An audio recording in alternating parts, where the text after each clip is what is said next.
Hi, this video is from interview.com. Interview.com is a job portal. If you're looking for a job, you can post your resume with us. In this video, I'm going to talk about one of the important Spring interview question: Spring Framework auto wiring by name.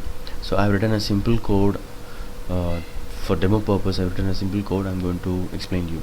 First of all, auto wiring by name. What is that? Spring container looks at the beans on which auto wire attribute is set to by name in the XML configuration file. So you have I have two objects actually, department, okay, and I have employee, okay. So within department I have included this employee object, okay. So this is one of the variable inside the department. So let's look at the bean definition file. So in the bean definition file I have created department and with the ID department, and I'm giving the class that it has to create, the Spring has to create. And very important point is I have mentioned it here, it has auto wire by name. What does that mean? See, whenever we mention auto wire by name in the XML file, what will happen is the Spring container looks at the bean on which auto wires attribute is set by name in the XML configuration file, and it then tries to match and wire its properties with the beans defined by the same names in the configuration file. If matches are found, it will try to inject those beans. What does that mean? So here I mentioned auto wire. So department has a property called employee, but here I didn't mention any property tag for employee variable.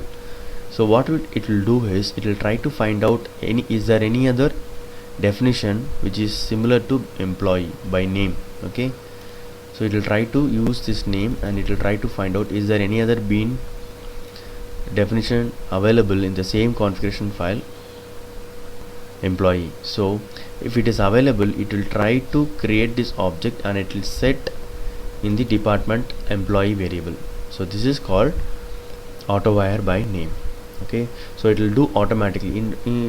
If you don't want to do auto wire, this is a normal condition, so you can use property employee, reference will be employee, so it will directly come here and it will create this bean and it will set it, okay. This is a normal way, but here we are saying auto wire. Automatically using the name, Spring has to find out this bean and it has to inject. So what exactly will happen is this employee will be set in this department object, okay. So I have written a simple main application where I'm going to load this XML file. Just now I explained to you, okay. So the moment I run this application, run this class path XML application context, okay, what will happen is it will try to load this XML file and auto wire this object into department object, okay. So let's see this demo. I'm going to run this now. Let's start the debugging.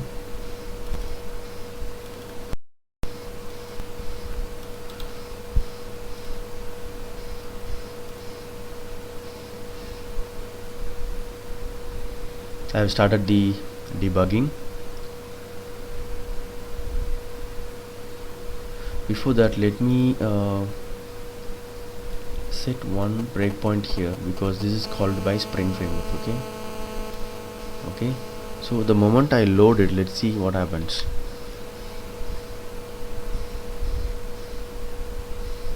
So what it does is it's try to load this XML file, read all the bean definition, try to register all the beans in the context, okay. So can you see here, this set employee was called by the Spring, okay, it's called by the Spring Framework. So now if you see here, our objects is ready, okay. It has prepared the employee objects, okay, employee object, and it has set.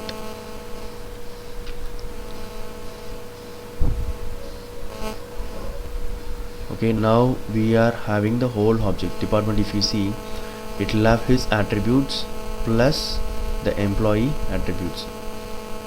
Can you see? Okay, the whole object is ready because Spring has prepared all this stuff using auto wire, okay. So now I'm getting the employee name as well. Okay, David back. So this is how auto wiring by name works. Hope this video is useful. Thank you and all the best.